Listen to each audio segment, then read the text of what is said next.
In the year 2187, humanity's ambitions stretch far beyond Earth. The age of interstellar mining had begun, and with it, a fierce competition for dominance over the asteroid belt rich with rare minerals essential for powering quantum engines, terraforming technologies, and advancing artificial intelligence research. As Earth's resources dwindled, corporations evolved into sovereign entities commanding fleets that rivaled entire nations and shaping humanity's destiny among the stars. Among these giants, two titans clashed above all: Helios Dominion and TitanCore Industries. The prize? Asteroid Epsilon-7, a monolithic rock streaked with glowing veins of Iridion-X. A resource so valuable, it could fuel entire colonies for decades, revolutionize space travel, and fortify military power. Ownership of Epsilon-7 promised not just wealth, but control over the future of interstellar colonization. Captain Rhea Calder of Helios Dominion was renowned for her tactical genius and unwavering resolve.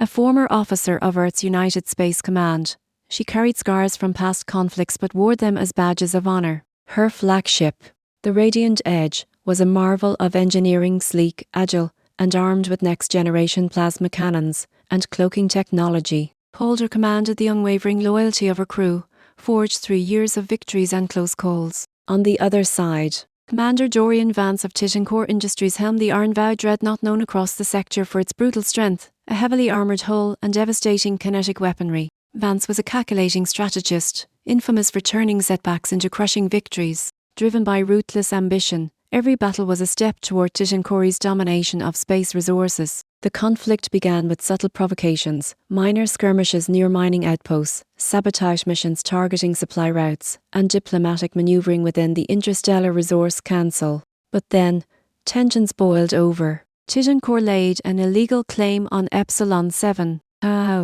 deploying automated drills and defense drones without authorization. Fortified mining platforms surrounded the asteroid, clear signs of their intent to seize the resource by force. Helios Dominion could not let such audacity go unchallenged. Calder devised a daring strategy, bold and multifaceted, a stealth assault designed to disable TitanCore's mining rigs before their extraction operations reached full capacity. It wasn't just about firepower. It demanded precision strikes, infiltration teams, sabotage missions targeting power grids, and hacking control systems from the inside.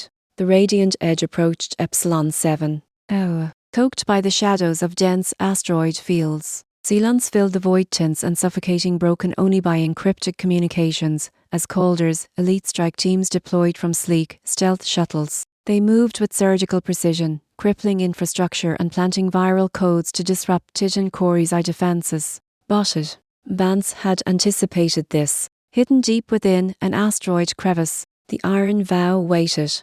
As Calder's fleet began its operation, the trap was sprung.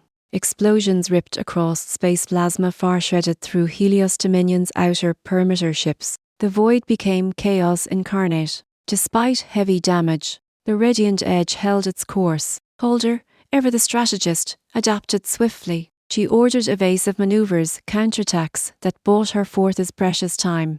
The space around Epsilon-7 became a deadly ballet, firepower weaving between floating asteroid debris, move a dance of survival. Realizing brute force would only lead to mutual destruction, Calder initiated her most desperate gambit. She ordered her engineers to overload the Radiant Edge's core, generating a massive electromagnetic pulse, a wave of energy strong enough to disable every electronic system within range, crippling not only TitanCore's drones, but also the Iron Vow and her own fleet. The pulse expanded, a brilliant surge of energy sweeping across the void. Suddenly, silence. TitanCore's automated defense grid fell still. The Iron Vow drifted, powerless. In that fleeting window, Helios Dominion's ground forces trained for zero-gravity combat struck. They launched boarding operations, swiftly securing Epsilon February 22, 2025 central mining hub, utilizing the last pockets of resistance. With their illegal operation exposed, TitanCore faced severe repercussions.